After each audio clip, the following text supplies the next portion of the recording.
시간은 짧은데 극장이니까 좀 가볍게 재밌게 좀 들어주세요. 그 기술과 혁신이란 아마 단어를 오늘 굉장히 많이 들으셨을 텐데, 그 세상을 바꾸는 기술과 혁신, 이 기대감은 그 자본시장, 주식시장 내에서도 굉장히 뜨겁습니다. 구글, 애플, 알리바바, 그리고 수많은 바이오 기업들, 이 기업들이 시장을 주도하고 있거든요. 그리고 전 세계 증시를 주도하고 있는 것은 기술과 혁신의 중심이라고 생각되는 미국이 있습니다. 도대체 이런 일이 왜 발생하고 있을까? 그 부분에 대해서 제가 오늘 가볍게 한 가지 저의 썰을 말씀드리고 이제 PT를 끝내고자 합니다. 이 왼쪽 위에 계신 분 아시죠? 제이에게 제이인데, 제가 2011년 5월 달에 그 에딘버러에서 이분 PT를 듣고 또 재작년에도 한번 들었었어요. 작년이었었죠, 작년 5월. 근데 이 제이가 그 2011년 5월이라고 보면 일본의 지진이 터진 2달 뒤고 QE2가 진행되는 기간이었었고, 달러는 약해지고 커머디티는 원자재는 굉장히 강해지는 그러한 시간이었습니다. 그 당시 때 이 제이가 앞으로도 원자재는 계속 강할 거다, 그리고 미국의 채권은 폭락할 거다, 이제 금리가 올라간다는 얘기죠. 그리고 아주 유명한 많은 이코노미스트들이 실제로 미국의 채권 시장의 폭락을 예언했었습니다. 근데 시간이 지나고 나서 대략 3년이라는 시간이 더 지났는데, 이 제이를 포함한 많은 이코노미스트의 전망은 거의 거꾸로 전망한 거였었어요. 완전히 틀렸죠. 왜냐하면 원자재는 지난 3년 동안 약해졌고, 최근에는 특히 어저께 같은 경우는 국제유가가 배럴당 73불대로 내려앉았습니다. 그리고 미국의 채권 시장이 약해지긴커녕 오히려 국채금리는 떨어지면서 미국의 채권 시장은 굉장히 강해졌죠. 정말 미래를 알 수는 없다, 그런 생각들을 많이 했었고요. 한 7, 8년 전쯤인가, 이 사진은 아닌데 그 어떤 방송국에서 이제 전화가 왔어요. 제가 이제 그 2011년 8월 미국의 그 신용등급이 강등됐던 날 보면은 언론사에서도 하루에 한 새벽 3시부터 전화 한 80통씩 오거든요. 근데 이제 누가 전화를 하시는지 몰라요. 그래서 뭐 촬영을 오시겠대요. 오시라고. 그랬더니 한 2, 30분 정도 이제 증시 전망을 해달라고 그래서 저희 회의실 들어가가지고 이제 뭐 주시장이 어쩌고 저쩌고 이렇게 막 설명을 해드렸어요. 그 몇 달 뒤에 어떤 분이 저한테 그러시더라고요. 너 이상한 데 나왔다고. 뭔데? 그러니까 그게 지금 생각해보면 아마 TVN 같은 그런 그 엔터테인먼트 관련 케이블 TV였던 것 같아요. 점쟁이가 주식을 더 잘 맞힐 거냐, 저와 같은 증권분석사가 더 잘 맞힐, 그 프로에 나왔다는 거예요. 그거 한 컷을 찍기 위해서 제가 2, 30분 열을 내면서 주시장을 전망을 했었습니다. 애널리스트란 거, 미래를 전망하는 거는 정말 사람들한테 이렇게 비춰지나 보다. 2011년 말이었었어요. 2011년 말에 국내 운용사들, 그 다음에 자산운용사들, 자문사들 대표님들하고 이제 주식운용본부장, CIO 분들 모시고 저희가 63빌딩에서 송년을 했어요. 그런데 뭐 이렇게 맛있는 저녁만 먹을 수 없어서 내년도 이제 증시 전망을 해야 되는데 부담이 상당히 됐죠. 왜냐하면 당시에 그 미국의 네노라는 헤지펀드 매니저들도 어저께 그 유럽의 정상이 무슨 얘기를 했나, 거기에 이제 그 촉각을 곤두세우고 거기에 따라서 매일매일 트레이딩하는 정도였으니까요. 2011년 말 정도였다고 보면은 정말 한치 앞도 모르는 상황이었습니다. 유럽은 이제 영원히 망가진다, 그리스는 영원히 지워진다, 유로화는 완전히 사라진다, 뭐 이런 이제 얘기들이 많았던 시간이었었어요. 그래서 저도 머리를 짜내다가 점을 보기 시작했습니다. 그 인터넷 같은 데 보면은 저는 생일이 11월이라서 별자리가 있잖아요. 전 전갈자리예요. 그래서 유럽의 부채 위기가 해결이 되려면 돈이 많은 독일이 돈을 대줘야 되는데 결국은 독일 사람들이 원치 않을 거라고요. 왜냐하면 자기들이 열심히 일해서 버는 돈을 스페인, 그리스, 이탈리아 같이 이런 노는 사람들이 진 빚을 갚아줘야 되거든요. 그래서 메르켈의 리더십이 굉장히 중요했습니다. 메르켈의 별점을 보니까 괜찮아요. 그리고 22 총재인 그 마리오 드라기랑 궁합도 맞죠. 별자리 궁합을. 괜찮아요. 근데 이 독일이 돈을 대야 되는데 유럽의 그 자존심이 있기 때문에 프랑스가 오케이 사인을 줘야 됩니다. 프랑스 대통령은 당시 사르코지였었어요. 그래서 사르코지와 메르켈과의 별자리 궁합을 보니까 보시는 것처럼 붉은색 박스, 궁합이 좋더라고요. 그래, 유럽의 재정 위기는 더 이상 심화되지는 않는구나. 거기서 한 단계 더 생각했죠. 자, 그런데 2012년 5월 달에 프랑스 대선이 예정이 돼 있었어요. 다음 대선 주자 누구지? 올랑드가 있었죠. 올랑드의 궁합도 보기 시작했습니다. 그런데 올랑드의 궁합이 메르켈이랑 잘 안 맞는 거예요. 그래서 제가 이렇게 전망을 했죠. 2012년 프랑스 대선 전후로 주가는 폭락한다. 그런데 정말 2012년 2분기에 주가는 폭락했어요.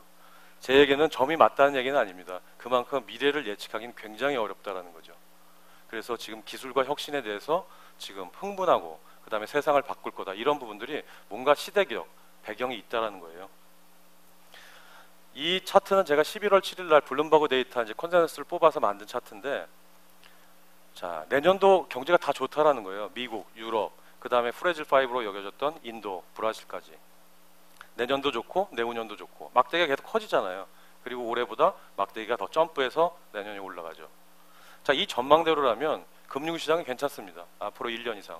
그런데 이런 어떤 내년도에 대한 낙관적인 전망은 벌써 3년째 지속되고 있어요. 과연 무엇이 확실할 거냐, 그리고 고객들의 자산을 지켜내는 방법은 무엇일 거냐를 보면 여전히 미국이 그래도 확실하지 않은가.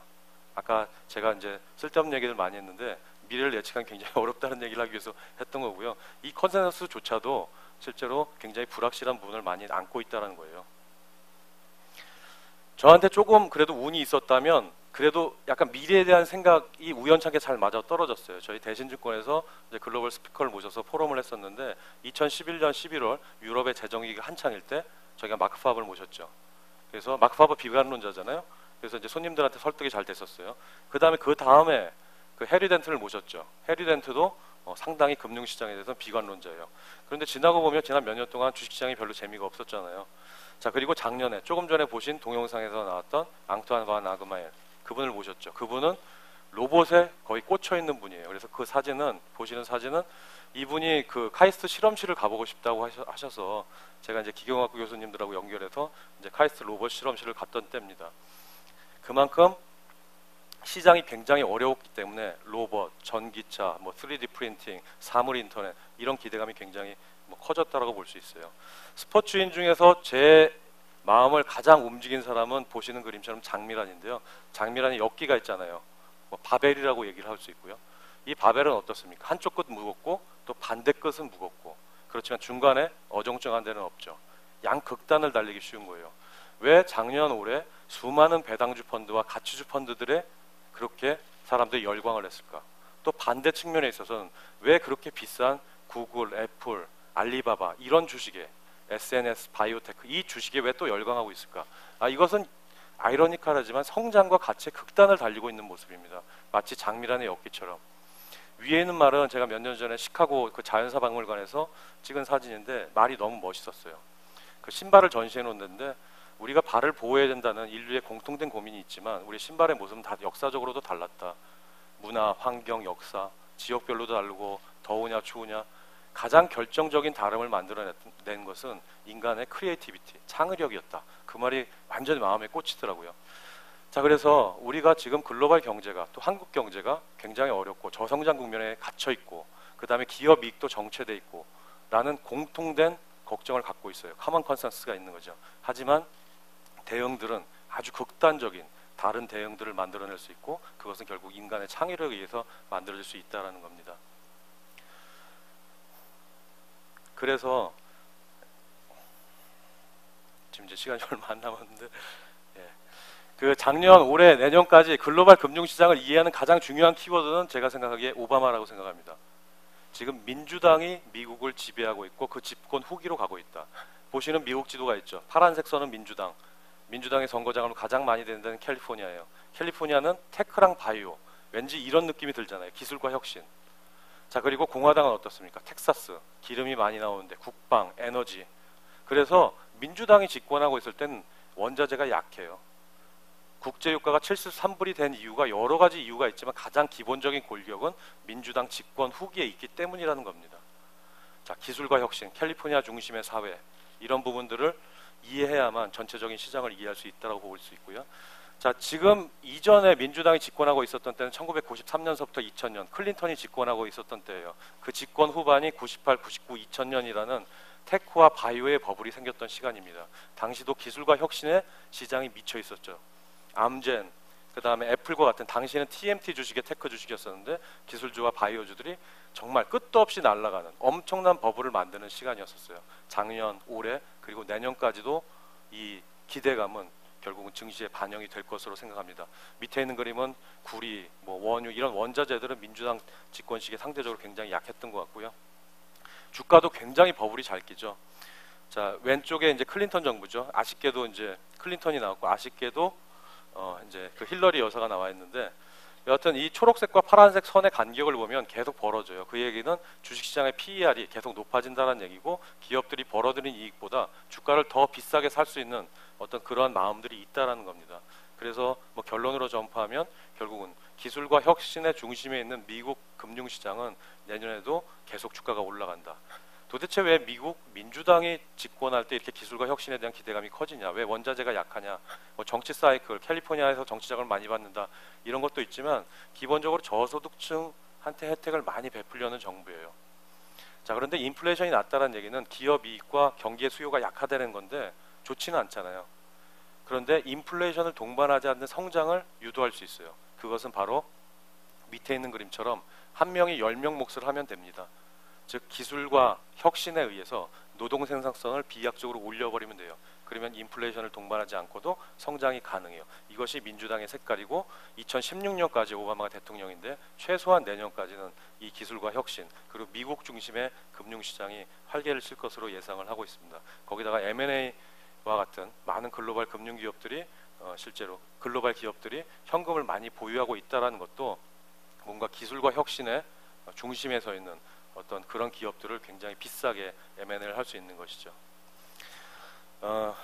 분명히 이제 어려운 점들은 있어요. 민주당 그 후반에 재탕이다 그러면 우리가 1997년 8년에 아시아 외환 위기를 겪었었죠. 지금 글로벌 금융시장 환경, 특히 환율의 모양이 굉장히 유사한 패턴을 반복하고 있는 것 같고 그런 부분에 있어서 상당히 이제 한국 금융시장에는 좀 도전이 된다라고 생각합니다. 3분 남았는데 바로 마칠게요. 다시 한번 정리하면 가장 중요한 키워드는 지금 미국의 민주당이 집권하고 있다. 인플레이션 없는, 인플레이션을 동반하지 않는 성장, 이 패러다임이 결국 기술과 혁신에 대한 기대감을 부추기고 있다. 이상입니다. 고맙습니다.